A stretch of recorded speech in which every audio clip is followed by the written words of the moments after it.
From new events to new town halls to tons of new hero equipment, 2024 was a banger year for Clash of Clans. Or was it? In 2023, Supercell went on a hiring spree and doubled the size of their team, hoping to see improvements in the game. And they definitely did not disappoint. In October of 2023, we saw the introduction of events in a completely new light in Mashup Madness, with many new troop ideas, new ways to play the game, and new fun events to follow.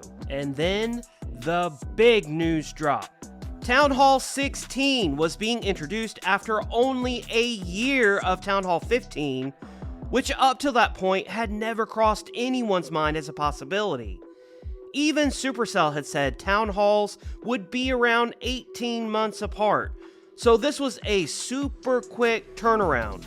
And in addition to a new town hall, the biggest change in Clash of Clans ever was introduced in hero equipment. Now the Barbarian King could grow to massive proportions with the Giant Gauntlet. The Queen could shoot a giant arrow across the entire base. The Grand Warden could throw a massive fireball, and the Royal Champion could toss a menacing spear. And these changes would massively improve the way that we played this game that we had known and loved for so long. And that hiring blitz we had seen in 2023 was improving the game in many different ways. New equipment was being introduced regularly. Fun events were being held often. New ideas for ways to play the game were being implemented, and overall the player experience improved. But would these changes result in more revenue? Obviously, the goal for any business is to bring in more money for its owners.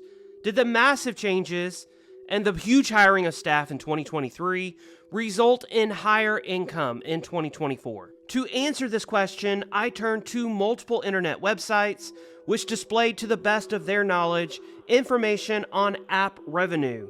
And according to the databases on Statista and the Business of Apps, Supercell brought in $355 million, which was $23 million short than the $378 million they made in 2023. But is this the whole story? In August of 2020, Epic Games filed suit against Apple for not allowing purchases to happen outside of the App Store and challenged anti-steering policies, which essentially forced any app developer to keep consumer purchases within the app to ensure that Apple got their 30% cut. But after years of court wrangling and an additional lawsuit filed against Google, companies were eventually able to offer purchases outside of a game, for example, for items in-game such as battle passes and skins. And Supercell was one company that benefited from this decision. While their browser-based store was implemented in 2021, they massively beefed up their offerings in April of 2024 with the introduction of the store bonus track, store specials, and the Gold Pass stamp card.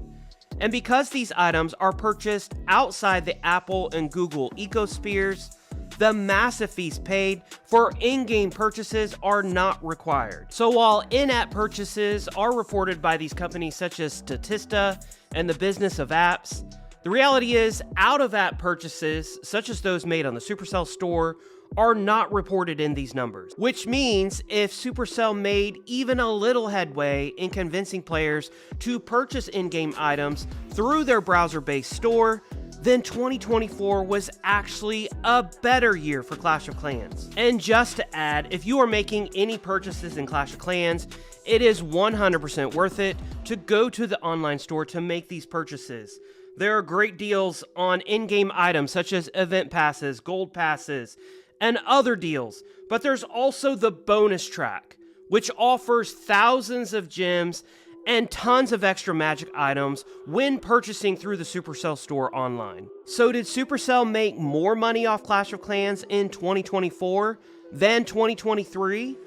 And is their focus on this much beloved game actually working. The reality is I couldn't find revenue numbers for online store sales for Clash of Clans, but it does look like 2024 was a banger year for Clash of Clans, and I honestly hope that it continues for them. While there have been complaints about the ore economy, expensive in-game options, and a seeming increased focus on revenue, the reality is Clash of Clans is one of the most fair, least intrusive, and best mobile games that I personally have ever played. No, I'm not shilling for Supercell. I don't have a creator code. I don't benefit at all from saying things like this, but the reality is I do hope that Supercell continues to succeed while keeping the free-to-play player in mind, but go ahead, pursue new revenue-generating opportunities so that way we can all continue to enjoy this game that we have played and known and loved for so many years. If you'd like to support this channel, then smash the subscribe button. The numbers definitely help and I very much appreciate it. If you'd like to follow high-quality Clash of Clans content that we hope to bring in the future, then stay tuned here. Until that next video, my name is TipDog20. I'll see you then.